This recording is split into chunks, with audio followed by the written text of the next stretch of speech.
ओम श्री सद्गुरु परमात्मने नमः। श्री वशिष्ठ जी बोले, हे रामचंद्र जी, जिस पुरुष को भोग रस नहीं देते वही सुखी है, और जिसको रस देते हैं, जिसकी राग से तृष्णा बढ़ती जाती है, उसको ऐसा जानो जैसे किसी के सिर पर आग लगे और वह उस पर बुझाने के निमित्त तृण डाले तो वह बुझती नहीं बल्कि बढ़ती जाती है। वैसे ही विषयों की इच्छा भोगने से तृप्त नहीं होगी। इच्छा ही बंधन है और इच्छा की निवृत्ति का नाम मोक्ष है। हे रामचंद्र जी, यह संसार विष का वृक्ष है, उसका बीज इच्छा है। जिसकी इच्छा बढ़ती जाती है उसका संसार बढ़ता जाता है और उससे वह बारंबार जन्म पाता है। हे रामचंद्र जी, ऐसा सुख ब्रह्मा के लोक में भी नहीं जैसा इच्छा की निवृत्ति में है, और ऐसा दुख नरक में भी नहीं जैसा इच्छा के उपजने में है। इच्छा के नाश का नाम मोक्ष है और इच्छा के उपजने का नाम बंधन है। जिस पुरुष को इच्छा उत्पन्न होती है वह दुख पाता है और संसार रूपी गड्ढे और खत्ते में पड़ता है। इच्छा एक विष की बेल है, उसकी समता रूप उसको तुम समता रूपी अग्नि से जलाओ। सम्यक दर्शन से जलाए बिना वह बड़ा दुख देगी और बढ़ती जाएगी। हे रामचंद्र जी, जिस पुरुष ने इच्छा को दूर करने का उपाय नहीं किया उसने अंधे कूप में प्रवेश किया है। शास्त्र का श्रवण और तप, दान, यज्ञ इसी निमित्त है कि किसी प्रकार इच्छा निवृत्ति हो।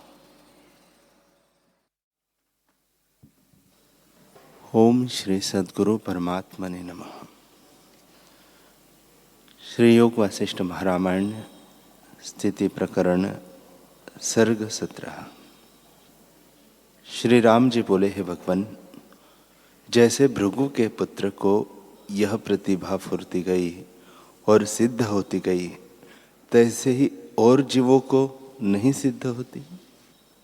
वशिष्ठ जी बोले, हे रामचंद्र जी, शुक्र का जो ब्रह्म तत्व से फुरना हुआ वही भार्गव जन्म हुआ और जन्म से कलंकित नहीं हुआ। वह सर्व ऐष्णा से रहित शुद्ध चैतन्य था। निर्मल हृदय को जैसे स्फूर्ति होती है तैसे ही सिद्ध हो जाती है, और मलिन हृदयवान का संकल्प शीघ्र ही सिद्ध नहीं होता।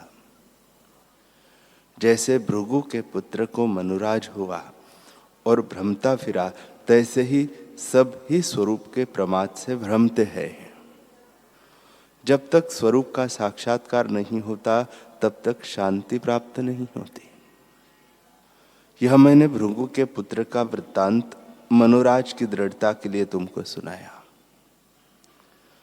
जैसे बीज ही अंकुर, फूल, फल अनेक भाव को प्राप्त होता है, तैसे ही सब भूत जात को मन का भ्रमना अनेक भ्रम को प्राप्त कराता है। जो कुछ जगत तुमको भासता है वह सब मन के फुरने का रूप है। मिथ्या भ्रम से नानात्व भासता है और कुछ नहीं। एक एक ऐसा प्रतिभ्रम है और सब संकल्प मात्र है। न कुछ उदय होता है और न अस्त होता है। सब मिथ्या रूप, माया रूप है। जैसे संकल्पपुर और संकल्प नगर भासता है, तैसे ही परस्पर व्यवहार दृष्टि आते हैं पर कुछ नहीं है। तैसे ही वह जागृत भ्रम भी अज्ञान से दृष्टि आता है।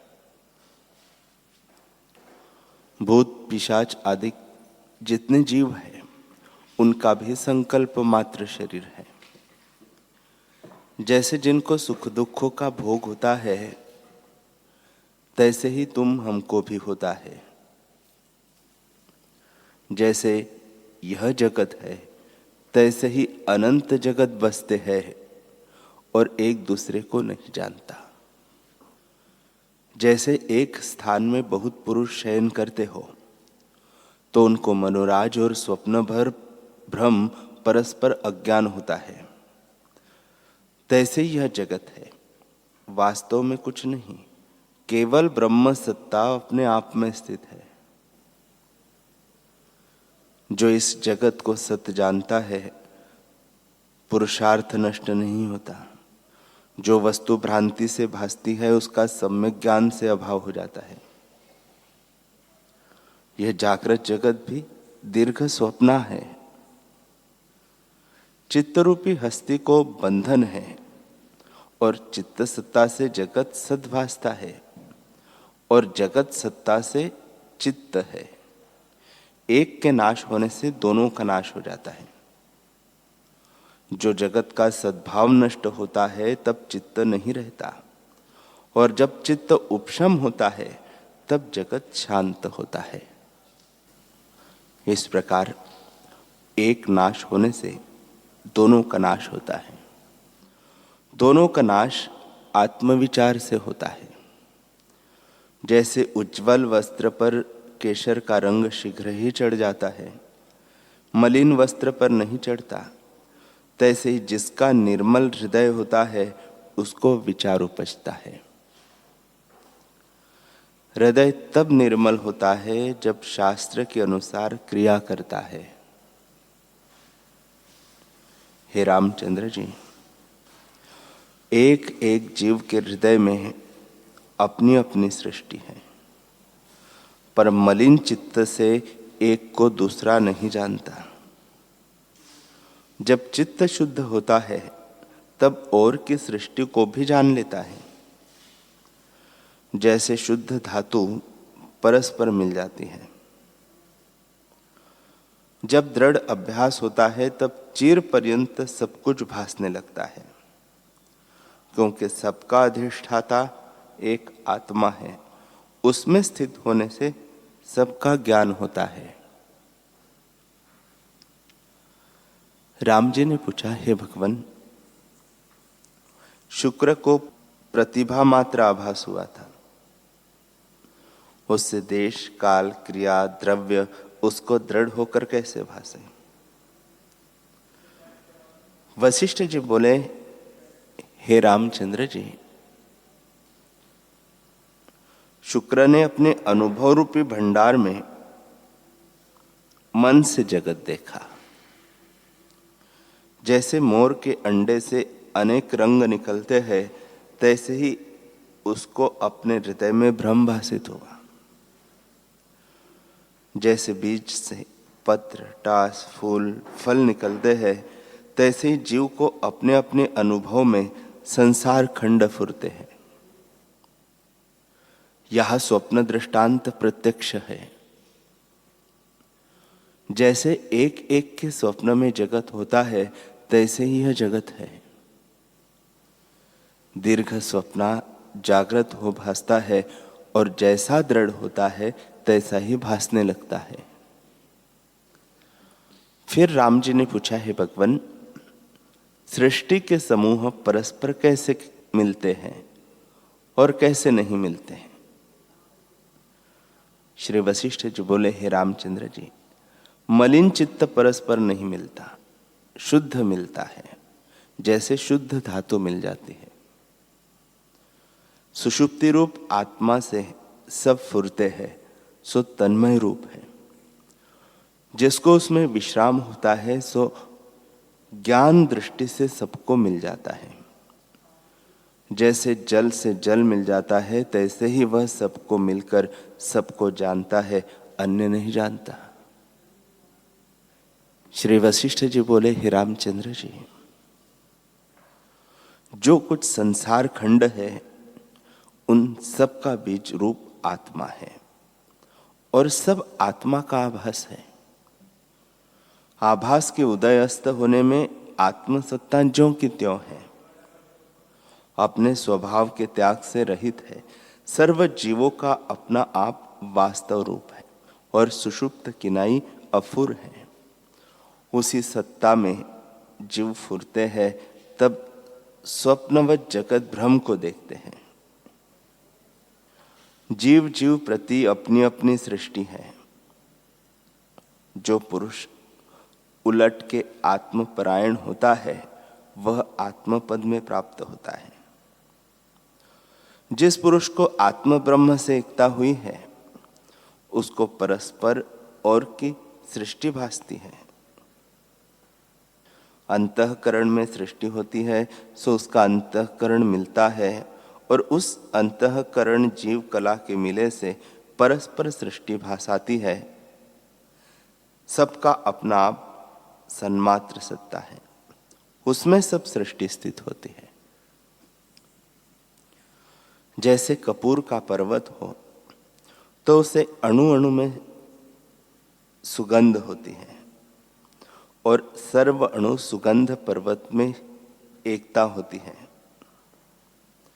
तैसे ही सब जीवों का अधिष्ठान आत्मसत्ता है। जैसे सब नदियों का जल अधिष्ठान समुद्र ही है, तैसे ही जीवों का अधिष्ठान आत्मा है। सृष्टि कहीं परस्पर मिलती है और कहीं भिन्न भिन्न स्थित है। जहाँ चेतन मात्र सत्ता से एकता है वह चित्त की वृत्ति जिसके साथ मिलनी चाहे उसको मिल जाती है, पर मलिन चित्त वाला नहीं मिल सकता। एक एक जीव में सहस्त्र सृष्टि परस्पर गुप्त होती है। जहां जैसा फुरना दृढ़ होता है वहां वैसा ही भासता है। जहां मन का फुरना कोमल होता है सो सफल नहीं होता, और जहां दृढ़ होता है सो भासने लगता है। हे रामचंद्र जी, जब देह की भावना मिट जाती है तो प्राण पवन ही स्थित करने से चित्त की वृत्ति स्वभाव में स्थित होती है, और तब और के चित्त की चेष्टा अपने चित्त में फुराती है। और जब तक चित्त मलिन होता है और देह की भावना को नहीं त्यागता तब तक किसी पदार्थ से एकता नहीं होती। जिसका चित्त निर्मल होता है उसको जैसे और के चित्त का ज्ञान हो आता है तैसे ही और सृष्टि में मिलने की शक्ति भी होती है, अशुद्ध को नहीं होती। हे रामचंद्र जी, सर्व जीवों की तीन अवस्था होती है, जागृत, स्वप्न और सुषुप्ति। यह तीनों ही अवस्था आत्मा में जीवित का लक्षण है। जैसे मृग तृष्णा की नदी के तरंग सूर्य की किरणों में है, वास्तव में उनका अभाव है, तैसे ही जीव को आत्मा में प्रमाद है, उससे तीनों अवस्थाओं में भटकता है।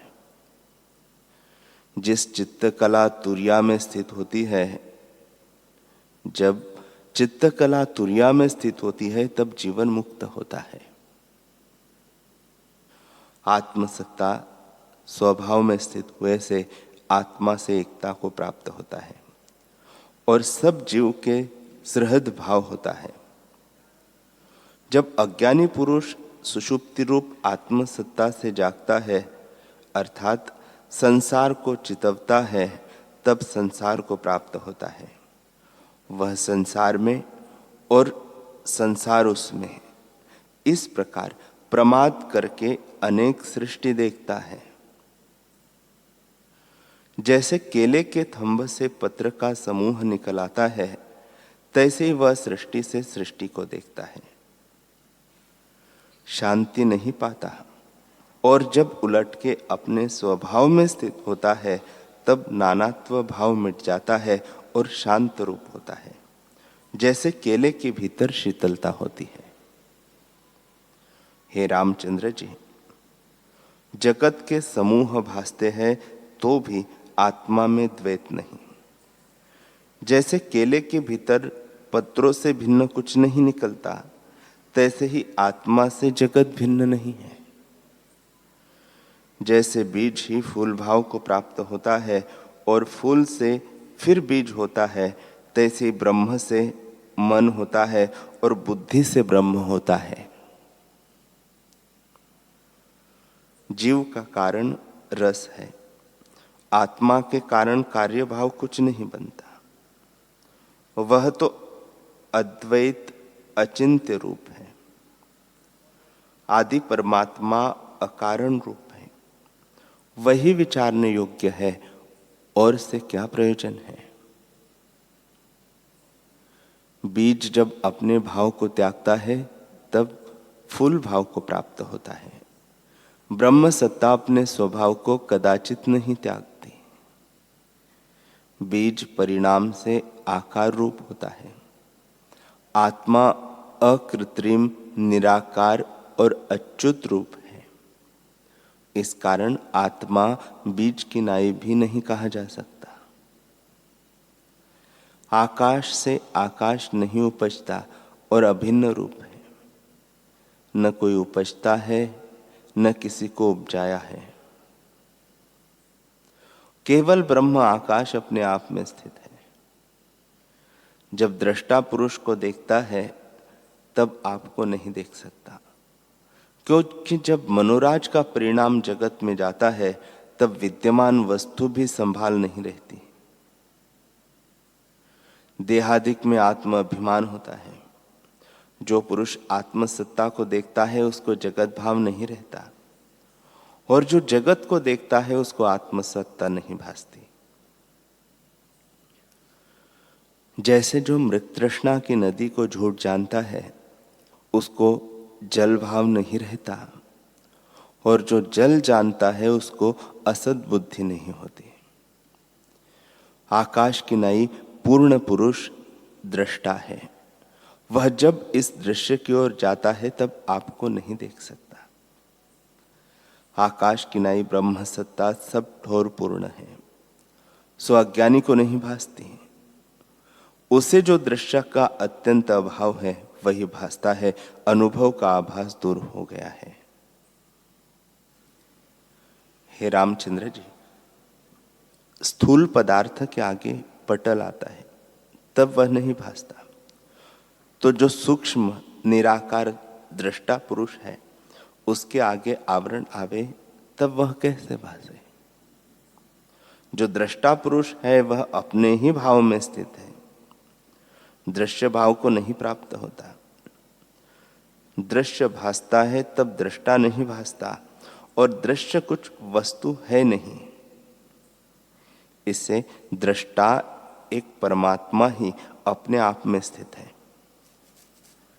जो आत्मरूप सर्वशक्तिमान देव है। जैसा फूरना उसमें होता है वैसा ही शीघ्र भास आता है। जैसे वसंत ऋतु में एक रस अनेक रूपों को धारता है और उसमें टास, फल, फूल होते हैं, तैसे ही एक आत्मसत्ता अनेक जीव देह को होके भासती है। जैसे अपने ही भीतर अनेक स्वप्न भ्रम देखता है, तैसे ही अहम आदि जगत दृश्य भ्रम का अनुभव ही प्राप्त होता है, और स्वरूप से कुछ हुआ नहीं। जैसे एक बीज के भीतर पत्र, टास, फूल, फल अनेक होते हैं और उसमें और बीज होता है, बीज के भीतर और वृक्ष और उसके भीतर और बीज होता है। इसी प्रकार एक बीज के भीतर अनेक वृक्ष होते हैं, तैसे ही एक आत्मा में और अनेक चिद अणु फुरते हैं। उनके भीतर सृष्टि होती है और फिर उन सृष्टियों के भीतर चिद अणु, फिर चिद अणु के भी सृष्टि। इसी प्रकार अनेक सृष्टि रूप ब्रह्मांड है, उनकी संख्या कुछ नहीं कही जाती। वे सब अपने आप से फुरते हैं और आप ही स्वाद लेते हैं। जैसे तिल में तेल है, तैसे ही चिद अणु में आकाश, पवन आदि अनेक सृष्टि स्थित है। आकाश में पवन, अग्नि में जल, सर्वभूतों में पृथ्वी सृष्टि स्थित है। ऐसा कोई पदार्थ नहीं जो चित्त से सत्ता रहित हो। जहाँ चित्त है वहाँ उसका आभास रूप दृष्टा भी स्थित है। जैसे डब्बे में लौंग होते हैं तो उनके नष्ट होने से डब्बा नष्ट नहीं होता। जैसा जैसा उसमें फुरना होता है तैसा ही तैसा स्थित होता है। सबका अधिष्ठान रूप आत्मा है। जैसे कमल को पूर्ण करने वाला जल है, उससे सब स्फूर्ति होते हैं और प्रकाशते हैं, तैसे ही सब सृष्टि को सत्ता देने वाला और आश्रय रूप आत्म तत्व है। यह जगत दीर्घ स्वप्न रूप अपने अनुभव से उदय हुआ है, सो बाह्य रूप होकर भासता है। उस स्वप्न से और स्वप्नांतर होता है, उसके आगे और स्वप्न होता है। इसी प्रकार सृष्टि की स्थिति हुई है। जैसे एक बीज से अनेक वृक्ष होते हैं, तैसे ही एक चिद अणु में अनेक सृष्टि स्थित है। जैसे जल में अनेक तरंग भासते हैं, तैसे ही आत्म अनुभव में अनेक जगत भासते हैं और अभिन्न रूप है। इसे द्वैत भ्रम को तुम त्याग दो। न कोई देश है, न काल क्रिया है, केवल एक अद्वैत आत्म सत्ता अपने आप में स्थित है। जैसे आकाश में आकाश स्थित है, तैसे ही आत्म सत्ता अपने आप में स्थित है। ब्रह्मा से कीट पर्यंत जो जगत भासता है, सो से एक परमात्मा ही अपने आप में किंचन रूप होता है। जैसे एक रस सत्ता ही कहीं फल और सुगंध सहित भासती है और कहीं काष्ठ रूप को प्राप्त होती है, तैसे ही एक परमात्मा सत्ता कहीं चैतन्य और कहीं जड़ रूप होकर दिखाई देती है। जो सर्वगत अविनाशी आत्मा है, वही सबका बीज रूप है और उसी के भीतर सब जगत स्थित है। पर जिसको आत्मा का प्रमाद है, उसको नाना रूप भासता है। जैसे कोई जल में डूबे और फिर निकले, फिर डूबे फिर निकले, और जैसे स्वप्न में और स्वप्न होता है, तैसे ही प्रमाद दोष से भ्रम से भ्रमांतर नाना प्रकार के जगत यह जीव देखता है।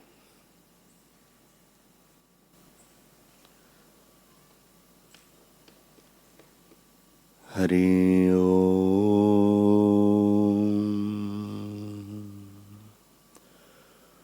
हरि